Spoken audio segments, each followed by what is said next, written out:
शैतान हर टाइम ये कोशिश करता है कि आपके मसे को कम किया जाए। वो हर टाइम कोशिश करता है आपको पाप में गिराया जाए। वो बड़ी लंबी प्लानिंग्स बनाता है आपकी लाइफ में, छोटी प्लानिंग नहीं होती। तो शैतान ये पूरी कोशिश करता है कि आपको उन गवाहियों तक ना पहुंचने दिया जाए, आपकी शरीर की आंखों को खोल के रखा जाए, आपके पाप को हमेशा जगा के रखा जाए, आपकी स्ट्रगल को जो पाप के प्रति है हमेशा ऑन रखा जाए, ताकि आप उन्हीं चीजों में लड़ते रहे और मरते रहें और उन चीजों की ओर ना देख पाए जो परमेश्वर ने आपके लिए रखी हुई। और आगे वाला टाइम जो आने वाला वो कोविड से भी बुरा आने वाला है। तो जो लोग प्रेयर में होंगे, जो लोग फास्टिंग में होंगे, जो लोग परमेश्वर के साथ जुड़े हुए होंगे, जो लोग मसे के नीचे होंगे, उन्हें कोई फर्क नहीं पड़ेगा, वो बल्कि वो और चमकेंगे। तो हमें हर एक बुरी चीज के लिए तैयार रहना होगा। लेकिन इसीलिए लोग जो प्रेयर नहीं करते थे अब प्रेयर करते हैं। कोविड के बाद उन्होंने प्रेयर करनी स्टार्ट कर दी। और आगे वाला टाइम जो आने वाला वो कोविड से भी बुरा आने वाला है। तो जो लोग प्रेयर में होंगे, जो लोग फास्टिंग में होंगे, जो लोग परमेश्वर के साथ जुड़े हुए होंगे, जो लोग मसे के नीचे होंगे, उन्हें कोई फर्क नहीं पड़ेगा, वो बल्कि वो और चमकेंगे, उनके और लिंक मजबूत होंगे और डिवाइन हेल्पर्स उनकी लाइफ में होंगे। तो आपको ये बात हमेशा समझ के रखनी है कि दिन अच्छे नहीं होने वाले। इकोनॉमिक सिचुएशन जो हैं, ये मैं आपको प्रोफेटिक वर्ड बता रहा हूं। जो न्यूज भी आप देख रहे हैं, जो आप लोगों के मुंह से सुन रहे हैं, वो सच नहीं है। असली सिचुएशन परमेश्वर जानता है, जो मैं आपको बता रहा हूं। कई बार एक जो नारियल होता है या एक फ्रूट होता है जो बाहर से बड़ा सुंदर दिखता है, लेकिन अंदर से कीड़ा उसे खा रहा होता है। कुछ देशों की सिचुएशन इस तरह से हो चुकी है, उनके मैं नाम नहीं लेना चाहता,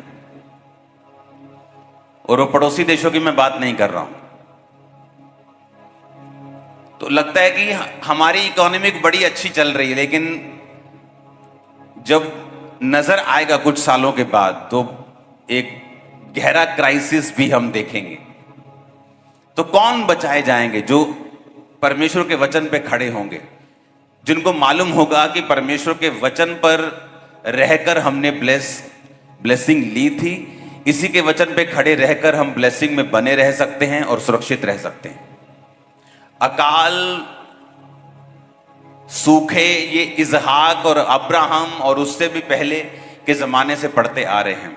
लेकिन बाइबल में लिखा है इजहाक ने सूखे में ही, उन दिनों में जब अकाल था, उसी देश में बोया और 100 गुना फलों को लेके आया। और अगर आप इसका रीजन देखेंगे तो रीजन ये था कि इजहाक को परमेश्वर बात करता था, इजहाक से परमेश्वर बात करता था। जब इजहाक देश छोड़ना चाहता था तो परमेश्वर ने कहा था इजहाक इस देश को मत छोड़ना, इसी में रह और मैं तुझे बरकत दूंगा। और बाइबल कहती है उसी देश में इजहाक ने जोता, बोया और 100 गुना फलों को लेके आया। और उस समय सबसे महंगी चीज जो थी वो सोना नहीं थी, चांदी नहीं थी, हीरे नहीं थे। हीरे तो शायद तब होते भी नहीं थे, आई थिंक मणियां होती थी, वो दूसरे होते थे चीजें, शायद होते भी होंगे। लेकिन बाइबल कहती है कि पानी के उसे हिडन सोते मिले थे, जमीन के अंदर से जो निकल रहे थे, वो उसकी सबसे बड़ी वेल्थ थी। और परमेश्वर ने उसकी आंखों को खोला था उस वेल्थ के लिए, उस आशीष के लिए। उसी देश में जहां लोग सूखे से मर रहे थे, बाइबल कहती इजहाक 100 गुना फलों को लेके आ रहा था, उसकी फसल 100 गुना फल लेके आ रही थी। और बाइबल कहती है हिडन पानी के सोते जो थे उसे मिल रहे थे। परमेश्वर ये आपकी लाइफ में प्रूफ करना चाहता है कि इकोनॉमिक सिचुएशन जितनी मर्जी खराब हो, देश जितने मर्जी लड़ रहे हो, जितनी मर्जी बीमारियां और महामारियां आ रही हों, लेकिन अगर आप परमेश्वर की आवाज को सुन सकते हैं, अगर आपका रिलेशनशिप परमेश्वर के साथ मजबूत है, वो आपको उन्हीं देशों में हिडन ट्रेजर दे सकता है, सोते दे सकता है। इसीलिए अगर आप पुराने हिस्ट्री में चले जाएंगे, आज से 30 साल पहले चले जाएंगे, तो दुनिया की सबसे बड़ी पेंटिकोस्टल चर्च जो थी वो दुनिया के सबसे बड़े गरीब देश में बनी। सबसे बड़ी चर्च तो अमेरिका में बननी चाहिए, कनाडा में बननी चाहिए, ऑस्ट्रेलिया में बननी चाहिए, जर्मनी, फ्रांस में, क्रिश्चियन देशों में बननी चाहिए। लेकिन वो नाइजीरिया में बनी, जहां पर लोग खाने के योग्य पैसा भी नहीं कमा पाते। अगर आज आप वहां पे चले जाएंगे तो एक ड्राइवर की तनख्वाह, एक आम ड्राइवर जो सब जगह काम करता है, वहां 30,000 नायरा उसकी तनख्वाह होगी सिर्फ। और एक नायरा जो 1 रुपए का 6 नायरा आता है, आप लगा लो कि 5 से 6 हजार रुपए इंडियन वहां पे तनख्वाह है। और अगर आप वहां पे चावल देखेंगे तो 250 रुपए किलो मिलते हैं चावल, और वहां पे लोग अपना पेट भी नहीं पाल सकते। लेकिन जो परमेश्वर का काम वहां पे हुआ वो बिल्कुल अलग था, क्योंकि जिन लोगों ने परमेश्वर के ऊपर भरोसा किया, परमेश्वर ने बताया कि तुम्हारा देश कैसा भी हो, तुम्हारा आसपास कैसा भी हो, तुम्हारी मंदी लगी हो, आसपास लोग मर रहे हो, कोविड हो, लेकिन अगर मैं तुम्हारे साथ हूं, मैं उसी देश में तुम्हें 100 गुना फल दे सकता हूं, तुम्हें बरकत भी दे सकता हूं, तुम्हें आशीष भी दे सकता हूं। और सबसे बड़ी बात, जब परमेश्वर के साथ हम चलने लगते हैं, जब परमेश्वर के साथ हमारे संबंध कायम होने लगते हैं, बाइबल कहती है जब अब्राहम ने हाजिरा को अपने घर से निकाल दिया, तो हाजिरा अपने बेटे के साथ जब जंगल में घूम रही थी तो एक जगह दूर हटकर वो रोने लगी, और ये कहकर दूर हट के रोने लगे कि मेरा बेटा मुझे रोता हुआ ना देख ले, क्योंकि हम लोग मरने वाले हैं, पानी खत्म हो चुका, रोटी खत्म हो चुकी, और वहां पे कोई ढाबा नहीं होता था, जंगल होते थे, कोई पानी का सोता नहीं उसे मिल रहा था, तो जंगल में लोग मरते थे। आज भी लोग मरते हैं, अगर आप ध्यान से स्टडी करेंगे तो तब तो बिल्कुल ही लोग उन जंगल मतलब कि एक बड़ी गहरी सिचुएशन थी उनके लिए। और बाइबल कहती है परमेश्वर का दूत हाजिरा से मिला, परमेश्वर ने हाजिरा की आंखें खोली, बाइबल कहती है, और उसे पानी का कुआं दिखाई दिया। पानी का कुआं नहीं था वो क्या था? वो जीवन था उसका और उसके बेटे का, लेकिन उसे पहले नहीं दिखाई दिया। पहले वो रो रही थी ये सोच के कि मैं मर जाऊंगी, उसने फाइंड करने की कोशिश की होगी, ढूंढने की कोशिश की होगी, लेकिन मिला नहीं। लेकिन बाइबल कहती है जब परमेश्वर ने उसकी आंखों को खोला, और कैसे खोला? परमेश्वर ने ये नहीं कहा आके उसके दूत ने कि मैं तेरी आंसुओं को, तेरे रोने को देख के आया हूं। परमेश्वर ने कहा मैं तेरे लड़के की प्रार्थना को सुन रहा हूं। कुछ कलीसियाओं में ये एक बुरी आदत है, उनको लगता है कि अगर हम रो रो कर प्रार्थना करेंगे तो परमेश्वर हमारी सुन लेगा, जबकि उन्हें यह नहीं पता कि रोकर प्रार्थना करने से परमेश्वर नहीं सुनता, वो विश्वास की प्रेयर को सुनता है, चाहे वो रोकर की गई हो चाहे बिना रोकर की गई हो। उसे रोने से या आंसुओं से मतलब नहीं तो पूरी दुनिया रो रो के ठीक हो जाती, परमेश्वर के सामने जाती, चर्च में रोती, तो लेडीज तो और शानदार रोती और ठीक हो जाती जल्दी बंदों से। लेकिन परमेश्वर ने कहा कि मैं तेरे रोने को देखकर नहीं आया हूं, मैं तेरे लड़के की प्रार्थना को सुन के आया हूं। लड़के को प्रार्थना करना कहां से आता था? क्योंकि वो अपने बाप अब्राहम को देखता था। उसने अपने बाप को, अब्राहम को प्रार्थना करते हुए, प्रार्थना का उत्तर लेते हुए कितनी बार देखा होगा? अगर बाइबल कहती है कि जितने काम परमेश्वर ने किए, अगर सब बाइबल में लिख दिए जाए तो इतनी बड़ी बाइबल बने कि दुनिया में ना समाये, इतने काम परमेश्वर ने किए। तो जो अब्राहम के बारे में हम पढ़ते हैं, इसहाक के बारे में पढ़ते हैं, जीसस के बारे में पढ़ते हैं, वो जस्ट थोड़ा सा एक लम्हा, एक क्षण लिखा हुआ है, ताकि हमें समझ आ सके और हम इन चीजों से समझ सके। वो लड़का अपने बाप को देखता था, रोज की लाइफ में उसका बाप कैसे प्रार्थना करता है, कैसे सिचुएशन से वो निकला, कैसे मुसीबतों से निकलता है, कैसे गाइड करता है, कैसे बिजनेस चलाता है, कैसे भेड़ बकरियों को चराता है, कैसे राजाओं को भी अपने अधीन रखता है, किस तरह से वो ब्लेस होता है। उसने अपने बाप को सब कुछ करता हुआ देखा था, इसलिए उसे प्रार्थना करनी आती थी। परमेश्वर को किस तरह से प्रेयर करते हैं और किस तरह से परमेश्वर से जवाब लेते हैं। और बाइबल कहती है जब उसका संबंध परमेश्वर के साथ था तो उसने प्रेयर की, तो परमेश्वर ने उसकी मां की आंखों को खोला और उसको कुआं मिला जो पहले उसे दिख नहीं रहा था। जब आप प्रेयर करने लगते हैं, जब आपकी स्पिरिचुअल आईज ओपन होती हैं, आप परमेश्वर के साथ अपने संबंध कायम कर लेते हैं। शैतान हर टाइम ये कोशिश करता है कि आपके मसे को कम किया जाए, वो हर टाइम कोशिश करता है आपको पाप में गिराया जाए। वो बड़ी लंबी प्लानिंग्स बनाता है आपकी लाइफ में, छोटी प्लानिंग नहीं होती। आपको लगता है कि ये जो हो रहा है आपकी लाइफ में, ये एक फ्लो के साथ कुछ हो रहा है, या आपका मन डिस्ट्रैक्ट हो रहा है, ऐसा नहीं है। शैतान बहुत धीरजवंत है, इतना धीरजवंत है कि कुछ विश्वासी शैतान जितने धीरज नहीं रखते। वो बड़े लंबे प्लान के साथ आपकी लाइफ में चलता है, किन लोगों को आपकी लाइफ में प्लांट करना है, किन लोगों को आपके आसपास रखना है और उनके द्वारा फिर आपकी लाइफ को गिराना है। शैतान बड़ी स्ट्रेटेजिकली, आराम से, पेशेंस रख के, धीरज रख के धीरे धीरे आपकी लाइफ में काम करने की कोशिश करता है, क्योंकि उससे ये बात मालूम है कि जिस दिन आपने परमेश्वर से तौबा कर ली, जिस दिन आप परमेश्वर में सही चलना शुरू कर दिए, जिस दिन आपने परमेश्वर के साथ अपने संबंधों को कायम कर लिया, आपकी स्पिरिचुअल आईज ओपन होंगी, आपको वो दिखेगा जो आपका जीवन जिस चीज पर निर्भर करता है। कई बंदों का जीवन उनके बिजनेस के ऊपर निर्भर करता है। जब उनका बिजनेस डाउन होता है, उनकी फैमिली डाउन होती है, उनकी सारी चीजें खत्म होनी शुरू हो जाती हैं। तो परमेश्वर जानता है आपके बिजनेस के लिए आपकी स्पिरिचुअल आइज को कैसे ओपन करना है। लेकिन प्रॉब्लम यह है कि जो आपका शारीरिक ऑरा है, जो शारीरिक काम है, जो शरीर के पीछे चलना है, वो आपकी स्पिरिचुअल आइज को बंद रखता है। और शैतान ये मेक श्योर करता है और वो पूरी ट्राई करता है और पूरा ये सिस्टम बना के रखता है कि आपके आसपास ऐसे लोगों को रखा जाए, आपकी जिंदगी में ऐसी चीजों को रखा जाए, चाहे वो मोबाइल हो, चाहे वो व्यभिचार हो, चाहे वो चोरी हो, चाहे वो शारीरिक काम हो, चाहे वो एक शरीर की कमजोरी हो, आंखों की कमजोरी हो, ताकि वो आपकी लाइफ में उसे कंप्लीटली कंटिन्यू रखें, ताकि आप लोग परमेश्वर की ओर ना जा सकें और आपकी स्पिरिचुअल आइज कभी भी ओपन ना हो सके। कितने इन बातों को समझ रहे हैं? अभी वचन तो मैंने शुरू नहीं किया, अभी तो मैं आपको इंट्रोडक्शन दे रहा हूं। तो ये चीजें आपकी लाइफ में होनी जरूरी है। अगर आपने इन परमेश्वर के साथ अपने संबंधों को कायम नहीं किया और अगर आपने परमेश्वर के साथ अपनी प्रेयर टाइम को, अपने संबंधों को करेक्ट करके आप नहीं चले, तो शैतान आपके मसे को उड़ाता है, आपकी रिलेशनशिप को उड़ाता है, आपकी स्पिरिचुअल आइज को ओपन होने नहीं देता। शैतान को यह बात मालूम है कि जिस दिन आपकी स्पिरिचुअल आइज ओपन हो गई, आप उन चीजों को देख पाएंगे जिन पर आपकी लाइफ निर्भर करती है। कुछ लोगों की जिंदगी उनकी टेस्टिमनी के ऊपर निर्भर करती है। कुछ गवाहियां ऐसी हैं, अगर आपकी लाइफ में नहीं होंगी तो आप आगे नहीं बढ़ सकते, आप वो मुकाम हासिल नहीं कर सकते, आप स्पिरिचुअल लाइफ में भी आगे नहीं जा सकते।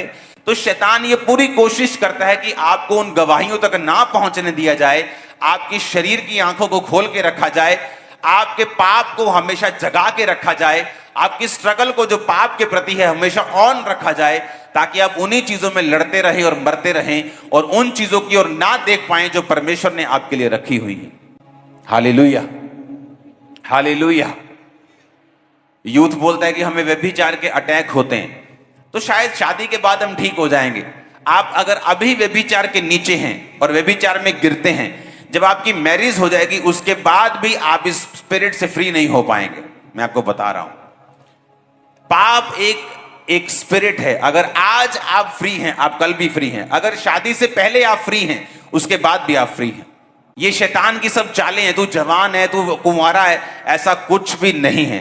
बाइबल कह रही है अगर तुम शरीर के अनुसार चलोगे तो मरोगे। उसने ये नहीं कहा शादी से पहले अगर चलोगे तो नहीं मरोगे। उसने कहा अगर तुम शरीर के अनुसार चलोगे तो मरोगे, आत्मा के अनुसार चलोगे तो जियोगे। हालेलुया। अब हम पढ़ेंगे तीसरा यूहन्ना की पत्री, उसका 1 बाब उसकी 2 आयत को। हे प्रिय, मेरी ये प्रार्थना है कि जैसे तू आत्मिक उन्नति कर रहा है, वैसे ही तू सब बातों में उन्नति करे और भला चंगा रहे। Beloved, I wish above all things that thou mayest prosper and be in health, even as thy soul prospereth. उसने कहा जैसे तू आत्मिक उन्नति कर रहा है, वैसे ही तू शरीर में भी क्या रहे, हेल्थी रहे। परमेश्वर ने ये नहीं कहा तू चंगियाई को पाए, उसने कहा तू हेल्थ में रहे। चंगियाई पाने से भी ज्यादा बेटर है कि आप हेल्थ में रहें। अब चंगियाई कितने तरीके की होती है? एक चंगियाई वो है जो परमेश्वर ने ऑलरेडी आपके शरीर में एक सिस्टम के द्वारा, रोग प्रतिरोधक जो क्षमता हम बोलते हैं, उसके द्वारा डाली हुई है। आपको चोट लगती है, आप देखते हैं उसके ऊपर निशान बनना शुरू हो जाता है, आपका जख्म भरना शुरू हो जाता है। चाहे आप विश्वासी हैं, चाहे आप अविश्वासी हैं, आप धीरे धीरे हील होने लगते हैं, आप चंगे हो जाते हैं। ये परमेश्वर ने ऑलरेडी आपके, जानवरों के, सबके शरीर में, बॉडी में डाला हुआ है। एक हीलिंग है जो दवाइयों के द्वारा आपको मिलती है। आपका सिर दर्द है, आपको कोई प्रॉब्लम है, बुखार है, आप डॉक्टर के पास जाते हैं, दवाई खाते हैं, आप हील हो जाते हैं। लेकिन मैं उस हीलिंग की बात नहीं कर रहा हूं। एक नेचुरल हीलिंग है जो आपकी बॉडी अपने आप कर लेती है, लेकिन वो भी एक लेवल तक करती है। जब बड़े रोग होने शुरू होते तो बॉडी उस पर भी जवाब दे जाती है, वो हीलिंग नहीं कर पाती। एक हीलिंग वो है जो दवाइयां करती हैं, हर्ब्स करती हैं, डाइट करती है। जैसे डॉक्टर को बुला के आपको डाइट सिखाई गई थी। बहुत से लोग हैं जो लीवर से, किडनी से प्रॉब्लम में रहती हैं, अगर वो उस डाइट को फॉलो करें जो सेमिनार में आपको बताई गई थी, आप हील हो जाते हैं। लेकिन आज मैं उस हीलिंग की भी बात नहीं कर रहा हूं। क्या मसीही को डाइट फॉलो करनी चाहिए? 100% करनी चाहिए। एक्सरसाइज करनी चाहिए, करनी चाहिए, नहीं तो आप नेगेटिव एक्सपीरियंस करके भी ये चीजों में वापिस आओगे। लेकिन आज मैं उन चीजों की बात नहीं कर रहा हूं। आज मैं उस हीलिंग की बात कर रहा हूं जो डायरेक्ट परमेश्वर करता है, आंखें खोलने वाली। ऐसी हीलिंग जो दवाइयों से नहीं हुई, ऐसी हीलिंग जो आपकी बॉडी नहीं कर सकी, आपका रोग प्रतिरोधक क्षमता नहीं कर सकी, मेडिसिन नहीं कर सकी, आपकी बॉडी नहीं कर सकी, कोई नहीं कर सका, जो डायरेक्ट परमेश्वर के कांटेक्ट से आपको मिलती है। तो चर्च में हमने देखा है टेस्टिमनीज को, ऐसी टेस्टिमनी जहां पे 10-10 डॉक्टर्स चेंज हो चुके थे, मेडिसिन खाई जा चुकी थी, डाइट खाई जा चुकी, सब कुछ किया जा चुका था, लेकिन वो हील नहीं हुए। लेकिन जब ले हैंड हुआ, प्रेयर को रिसीव किया, परमेश्वर के कांटेक्ट में आए, तो वो हील हुए। आज मैं उस हीलिंग की बात कर रहा हूं। तो बाइबल कहती है कि परमेश्वर ये चाहता है कि आप हीलिंग में रहें, ना कि बीमार होकर चंगाई प्राप्त करें। बाइबल कहती परमेश्वर ये चाहता है आप हेल्थ में रहें, आप चंगे रहें, आपकी बॉडी हेल्थी रहे। तो पहले यह समझना जरूरी है कि परमेश्वर जिस तरह आत्मिक चीजों को, आत्मिक उन्नति को महत्व देता है, वो चंगाई को भी महत्व देता है। जिन लोगों को लगता है कि चंगाई एक शारीरिक चीज है, तो मैं उनको बताना चाहता हूं कि चंगाई परमेश्वर की आत्मा का एक वरदान है। तो जो चीज परमेश्वर की आत्मा का एक वरदान है, वो शारीरिक कैसे हो सकती है? जो पवित्र आत्मा का वरदान है, वो शारीरिक कैसे हो सकता है? वो एक आत्मिक चीज है। इसलिए परमेश्वर ने वचन में लिखा है, जिस तरह तू आत्मिक उन्नति कर रहा है, तू ओवरऑल हेल्थ में रहे, ये मेरी इच्छा है, वचन कहता है। आमीन। निर्गमन 23 उसकी 25 आयत में लिखा है, तू अपने परमेश्वर यहोवा की उपासना करना, तब वह तेरे अन्न जल पर आशीष देगा और तेरे बीच में से रोग दूर करेगा। ये परमेश्वर ने आपको वचन और अपनी इच्छा बताई है। बाइबल कहती है प्रभु यीशु मसीह के पास जब एक कोढ़ी आकर बोलता है कि अगर तू चाहे तो मुझे शुद्ध कर सकता है, तो परमेश्वर ने कहा मैं चाहता हूं तू शुद्ध हो जा। क्योंकि उसे ये क्लैरिफाई नहीं था, उसे श्योर नहीं था वो कि परमेश्वर ऐसे मुझे हील कर सकता है। क्योंकि कोढ़ी का मतलब होता था कि पाप से संबंधित व्यक्ति, वो शहर से बाहर रहता था, परिवार से बाहर रहता था, किसी को टच नहीं कर सकता था, किसी के बीच में नहीं आ सकता था, इजराइल की छावनी में अपने लोगों की बस्ती के बीच में नहीं आ सकता था। ये नहीं कि कहीं दूर किराए पे रह ले, उसे जंगलों में, पहाड़ों में रहना पड़ता था। तो वो mentally, physically, financially, socially, emotionally affected इंसान था और उसे मालूम नहीं था कि परमेश्वर की इच्छा क्या है। लेकिन जीसस क्राइस्ट ने अपनी इच्छा को बताया कि हमेशा बीमार के लिए उसकी इच्छा यह है कि वो चंगा हो जाए। हर एक बीमार, आप बड़े से बड़े पाप करके बीमारी में क्यों ना गए हों, परमेश्वर फिर चाहता है आपको हील करना, आपके पाप से आपको आजाद करना। वो चाहता है आप उसके साथ फिर जुड़ जाएं, फिर उसकी उपस्थिति में चले जाएं, फिर उसकी आवाज को सुने और अपने रिलेशनशिप को उसके साथ कायम करें। उसने कहा मैं तेरे बीच में से रोग जो है वो दूर करूंगा। अब चंगाई के बारे में मैं आपको हर हफ्ते अब बताऊंगा थोड़ा थोड़ा, ताकि आप एक ही संडे सुन के अगले दो तीन संडे में से भूल ना जाएं। तो हीलिंग क्या है और क्यों परमेश्वर करना चाहता है, ये थोड़ा थोड़ा मैं आपको अगले हफ्तों में बताता जाऊंगा और वचन चेंज होता जाएगा बाकी का। हीलिंग इसलिए इंपॉर्टेंट है क्योंकि बाइबल कहती है परमेश्वर आपको हील करता है ताकि आप इफेक्टिवली, आप असरदार हो सके उसके किंगडम में और अच्छी तरह से सेवा कर सके। अब आपको ये बात समझ आ गई कि हीलिंग परमेश्वर चाहता है मेरी हो जाए। वो ये चाहता है मैं हील हो जाऊं, चाहे वो पाप के द्वारा बीमारी आई हो, चाहे खुदा की महिमा के लिए आई हो, चाहे शैतान के द्वारा आई हो, चाहे परमेश्वर की परीक्षा के रूप में आई हो। हर सिचुएशन में परमेश्वर ये चाहता है कि आप लोग चंगे हो जाएं। और आज मैं दवाइयों वाली हीलिंग की बात नहीं कर रहा हूं, जो आपकी बॉडी अपने आप हील होती है उसके बारे में बात नहीं कर रहा हूं, जो डाइट से भी आप हीलिंग ले सकते हैं उसके बारे में बात नहीं कर रहा हूं। आज मैं सुपरनैचुरल हीलिंग के बारे में बात कर रहा हूं, जो डायरेक्ट परमेश्वर के कॉन्टेक्ट से आती है। जो लोग हील हुए चर्च में, आपने देखा होगा, आपने टेस्टिमनीज को सुना होगा, ऐसी गवाहियां जहां डॉक्टर्स गिव अप कर चुके हैं, जहां दवाइयां गिव अप कर चुकी हैं, जस्ट परमेश्वर के एक स्पर्श से वो लोग हील हो रहे हैं। और हमें मालूम है कि ये हीलिंग डाइट से नहीं हुई, ये हीलिंग किसी और चीज से नहीं हुई, ये सुपरनैचुरल हीलिंग हुई जो परमेश्वर ने अपने कांटेक्ट से, अपनी पावर से, अपने स्पर्श से लोगों की। अब जब हीलिंग होती है, ये वचन आज भी मैं सुनाऊंगा और एंड वाले मीटिंग में भी थोड़ा सा मैं ये शेयर करूंगा जो अभी मैं आपको बताऊंगा। बाइबल कहती है उत्पत्ति 3 उसकी 6 आयत में, जब स्त्री ने देखा कि वृक्ष का फल खाने के लिए अच्छा, देखने में मन भाव, बुद्धि देने के चाहने योग्य भी है, तो उसने तोड़ कर खाया। उसमें से तोड़कर खाकर अपने पति को भी दिया और उसने भी खाया। वचन क्या कहता है, जीसस क्या कहते हैं, शैतान क्या कहता है। जो मैं आपको आज बताने वाला हूं ये डीप हीलिंग सीक्रेट है। जिन लोगों के पास चंगाई का वरदान है उनको भी नहीं मालूम, कई लोगों को ये सीक्रेट, वो हीलिंग करी जा रहे हैं लेकिन उनको ये वचन मालूम नहीं, क्योंकि ये मेरे एक्सपीरियंस और वर्ड ऑफ गॉड से आया है कि जब मैं बीमार था और लंबे समय तक रहा और हीलिंग को किस तरह से मैंने पाया और मेंटेन किया और मैं आगे बढ़ा, ये आपकी हेल्प करने वाला है आज। अब वचन क्या कहता है, जीसस क्राइस्ट के मार खाने से तुम लोग क्या हो चुके हो, ये कौन कहता है। वचन कौन है। आदि में वचन था, वचन परमेश्वर के साथ था, वचन ही उसके कोड़े खाने से तुम चंगी हो चुकी। कौन कह रहा है, परमेश्वर। शैतान औरत के पास गया और उसने कहा, देख जिस फल को परमेश्वर ने खाने के लिए मना किया है ये बहुत टेस्टी है, बुद्धि देगा तेरे को, तेरी आईज ओपन हो जाएंगी, तू परमेश्वर के जैसी हो जाएगी। परमेश्वर नहीं चाहता तू ये फल खाए, वो तुझसे जेलसी करता है, वो नहीं चाहता कि तू उसके जैसी बन जाए। जबकि हवा भूल गई कि परमेश्वर ने तो उसको पहले से ही अपने जैसे बनाया है। और बाइबल कहती है उसने शैतान की बातों की ओर ध्यान दिया, वो फल लिया, खुद भी खाया, आदम को भी दिया और उसने भी खाया। एक व्यक्ति जब परमेश्वर से हीलिंग को लेता है, by grace, by prayer, by church anointing, आपके मेंटर की अनॉइंटिंग से, किसी भी तरह से वो आपको हीलिंग मिल गई।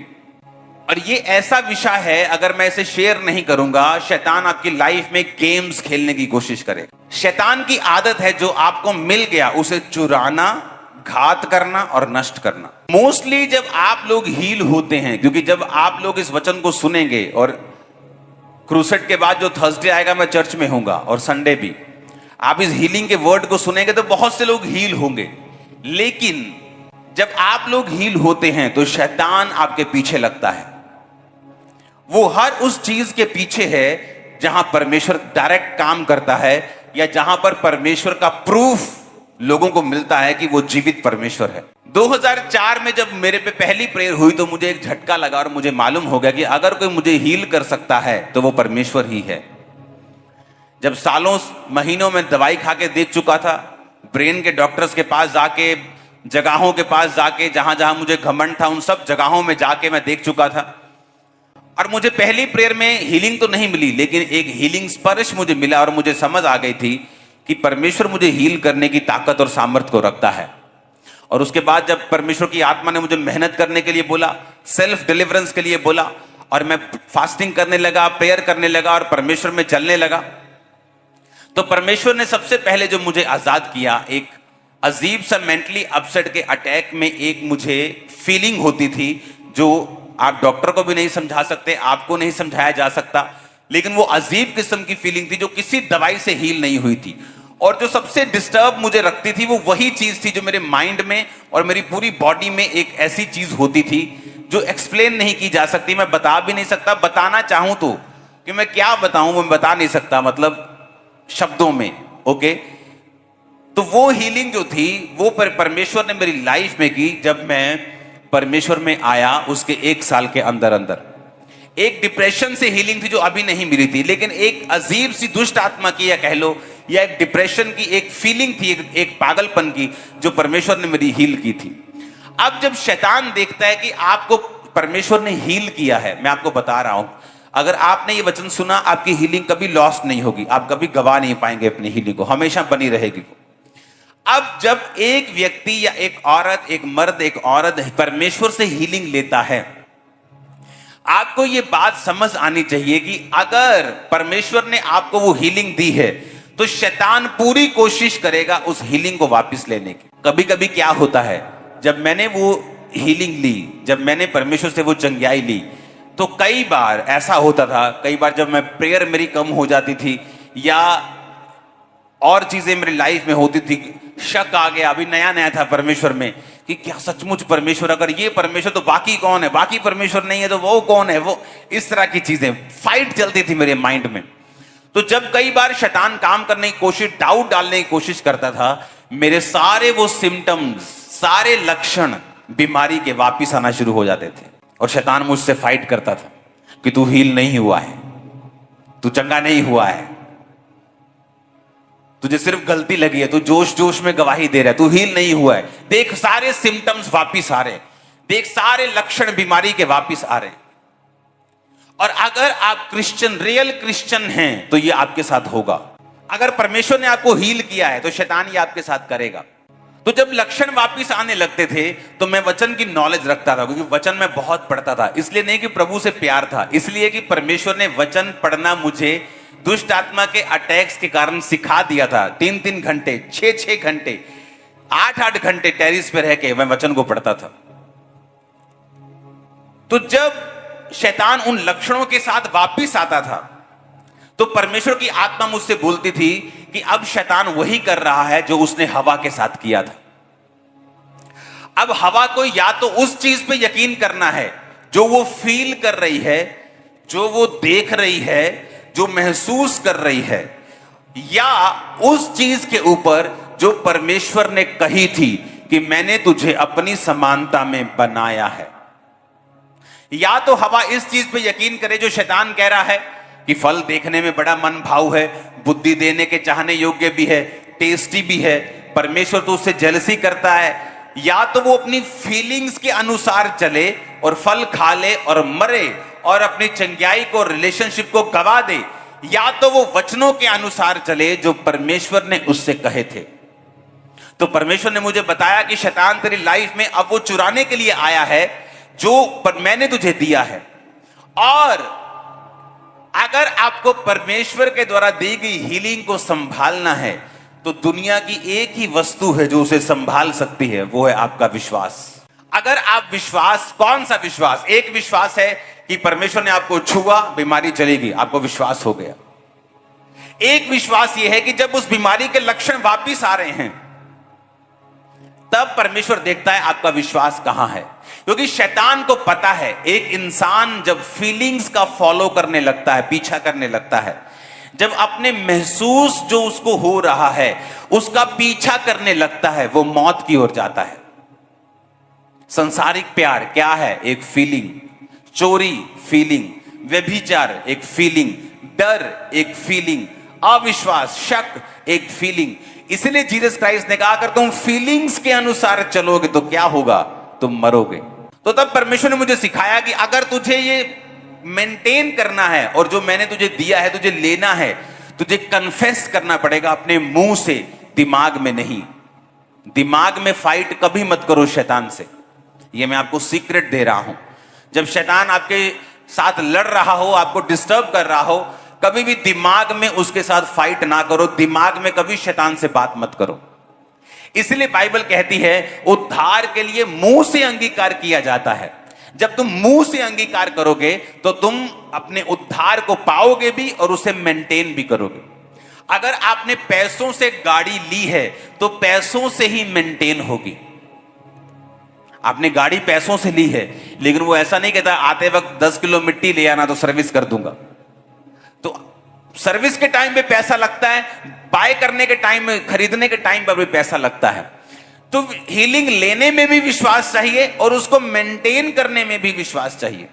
तो जब परमेश्वर ने मुझे ये बातें समझाई कि अगर तुझे हीलिंग को लेना है और मेंटेन करना है, तुझे सेम कन्फेस करना पड़ेगा कि शैतान तेरे सिम्टम और तू गया नरक में, यीशु के कोड़े खाने से मैं चंगा हो चुका हूं। और मैं लगातार ये बोलता था। कई बार सिम्टम 3-3 दिन रहते थे।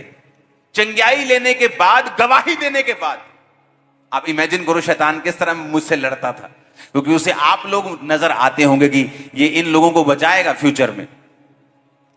हां, तो वो मेरे साथ फाइट करता। मेरी कोई भी हीलिंग हो जाए उसके सिम्टम्स वापिस आने शुरू होते थे, वो फिर से बीमारी वापिस आनी शुरू होती थी। और जब तक मैंने फिर सीख नहीं लिया कि अपनी हीलिंग को मेंटेन कैसे करना है, वचन बोल के, इग्नोर करके सिम्टम्स को। तो जब वो सिम्टम्स, वो लक्षण वापिस आते थे, मैं गवाही देना शुरू करता था, परमेश्वर ने मुझे हील किया है।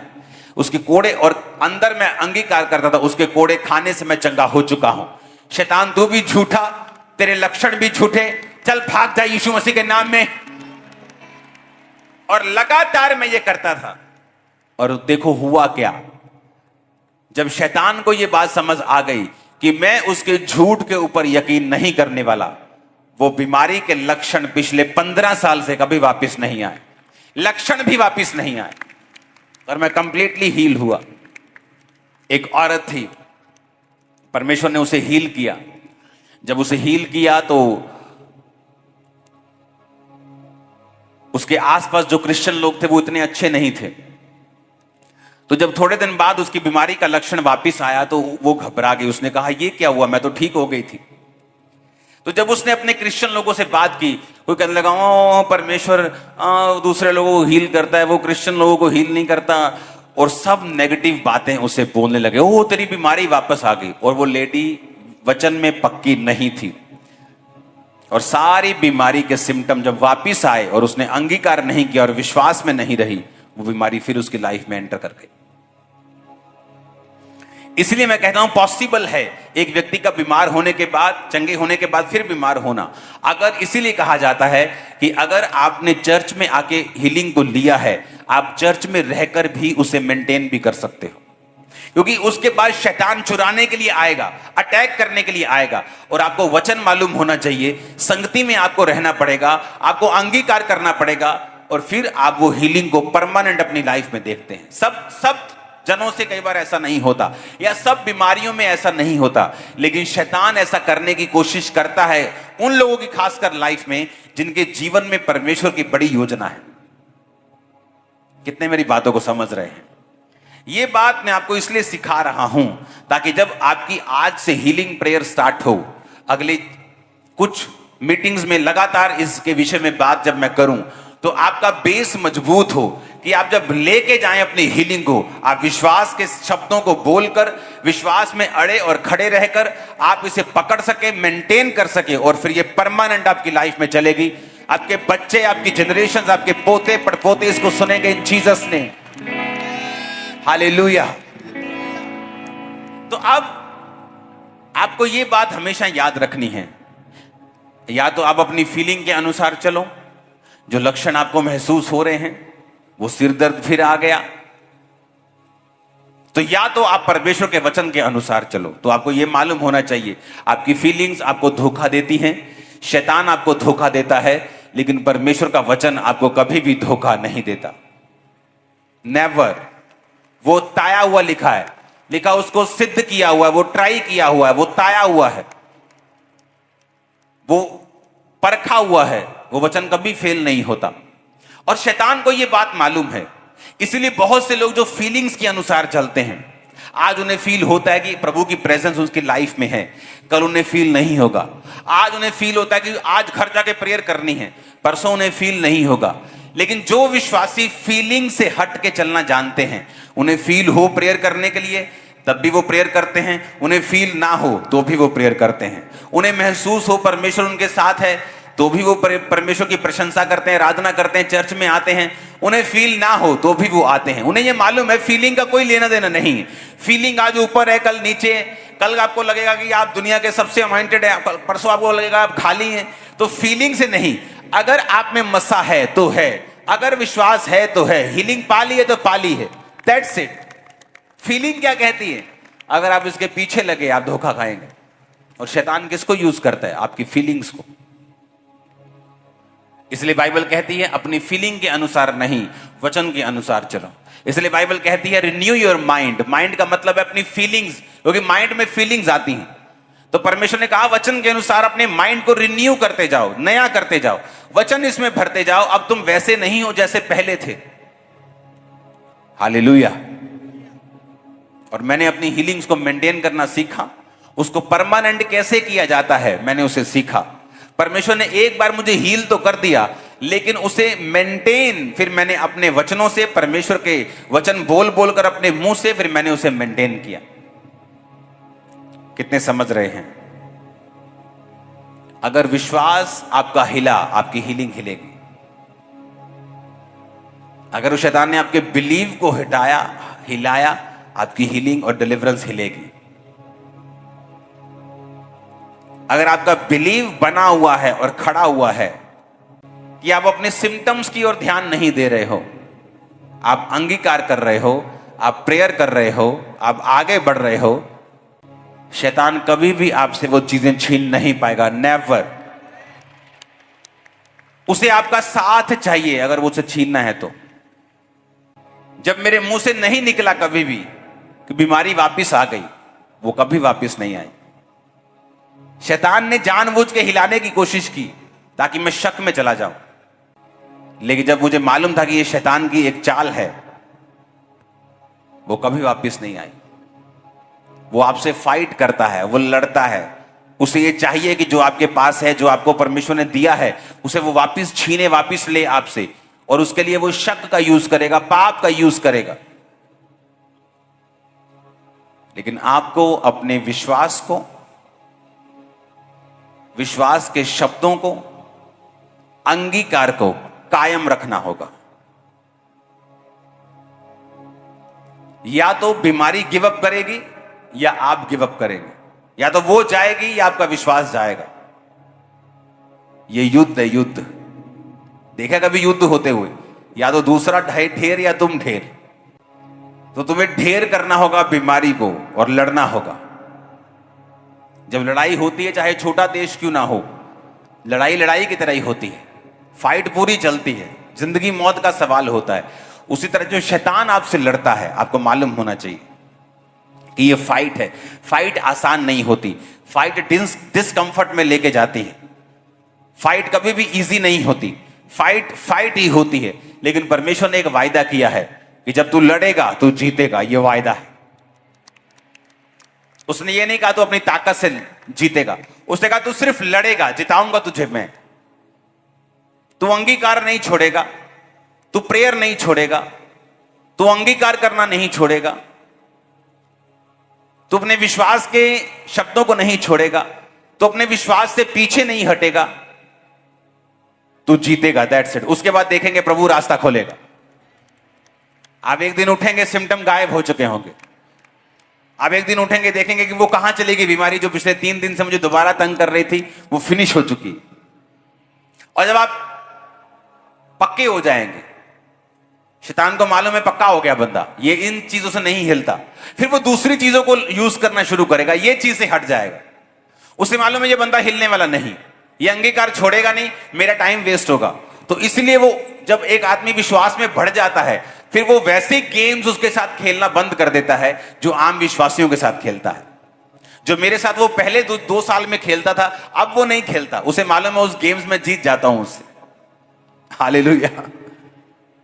तो जब एक विश्वासी, एक औरत, एक भाई, एक बहन अपनी चंगाई को लेती है, तो उसे यह भी याद होना चाहिए कि विश्वास से मैंने लिया है, ग्रेस से लिया है, मैं अपने शब्दों से इसे कायम भी रखूंगी, इसे मेंटेन भी रखूंगी। जब शैतान इस पे अटैक करने की कोशिश करेगा तो मेरा विश्वास इसे बना के रखेगा।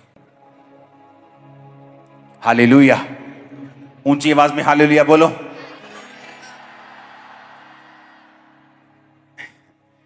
मुझे मालूम है ये हजारों नहीं, लाखों लोगों की हेल्प करने वाला ये वर्ड मैं आपको बता रहा हूं। आपको मालूम होगा कि जब शैतान आपकी लाइफ में काम करना चाहेगा, आपको मालूम होगा कि शैतान काम कर रहा है। और मोस्टली जो जेन्युइन हीलिंग्स होती हैं, शैतान उन पे अटैक करता है। हालेलुया। और जब आपको मालूम हो जाता है, इसीलिए कहा जाता है कि हीलिंग ले ली, अभी भी चर्च को मत छोड़ो, खुदा को मत छोड़ो, वचन सुनना, प्रेयर करना मत छोड़ो। क्योंकि तुम अगली चीज के बारे में सोच रहे हो और शैतान उस चीज के बारे में सोच रहे हो, तो जो तुम्हारे पास आ चुकी है उसको कैसे छीनना है। उसका मकसद सिर्फ टेस्टिमनीज खराब करना है। अगर आपकी पवित्रता की टेस्टिमनी है, उसका मकसद उसको खराब करना है। अगर आपकी हीलिंग टेस्टिमनी है, फाइनेंस की टेस्टिमनी है, उसका मकसद उसको आप अपने विश्वास से, परमेश्वर के वचनों से, अंगीकार से, अपने कर्मों से जो खुदा के वचन के अनुसार होते हैं, उस गवाही को बना के रखते। उसने कहा वो मेमने के लहू के कारण और अपनी गवाही के वचन यानी मुंह से निकले अंगीकार के शब्दों के कारण शैतान के ऊपर जयवंत होंगे। आमीन, आमीन।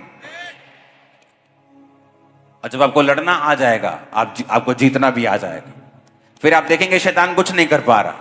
आपको हीलिंग मेंटेन करनी आ, और ये बड़ी ब्लेसिंग होगी आपकी लाइफ के लिए जो परमेश्वर ने आपको दिया। अगर आपको मेंटेन करना आ गया, जो चंगाई उसने आपको दी, अगर आपको मेंटेन करना आ गई, उस चंगाई की टेस्टिमनी से आप कितनी रूहें बदल दोगे, कितने हजारों लोग चेंज हो जाएंगे उस गवाही के साथ। इमेजिन करो कितने लोगों को आप गवाही देने पाओगे, आप इमेजिन करो। हालेलुया। लुधियाना क्रूसेड में जो हीलिंग्स थी, ऐसी हीलिंग कभी नहीं हमने देखी। एक के बाद एक और नई जगह, टोटल न्यू, कुछ नहीं जानते थे लोग। और उन लोगों के लिए प्रोफेटिक वर्ड हो रहे थे जो पहली बार मीटिंग में आए। वो फेसबुक वाले प्रोफेसी नहीं, तेरी कार का नंबर 58 है, वो वाली नहीं, असली वाली। हालेलुया। उन लोगों को परमेश्वर हील करके बचा रहा था। और अब जब तुमने हीलिंग ले ली है, परमेश्वर के वचन को सीखो। अगर तुम उसके वचन को नहीं सीखोगे तो शैतान को मालूम है तुम कच्चे हो।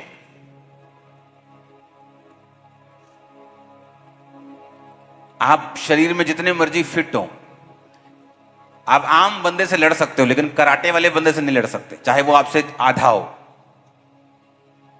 क्योंकि उसको एक मालूम है कहां मारना है और आप ढेर हो जाएंगे।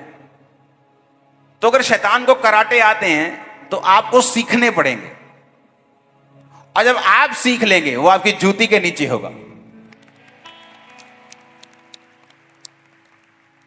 हालेलुया। परमेश्वर ने कभी अपने लोगों को आलसी होने के लिए नहीं बोला। उसने कहा यहोशू जा और लड़, वो देश मैं तेरे हाथ में करता हूं। उसने ये नहीं कहा मैं तेरे हाथ में करता हूं, जा और सो जा और पार्टी कर, उसके बाद तू जाएगा तो लोग अपने आप मरे हुए होंगे। उसने कहा जा और लड़। आमीन। परमेश्वर के वचनों को सुनने के लिए हमारे चैनल को सब्सक्राइब कीजिए और हमारी लेटेस्ट वीडियो सबसे पहले देखने के लिए बेल आइकन को प्रेस कीजिए।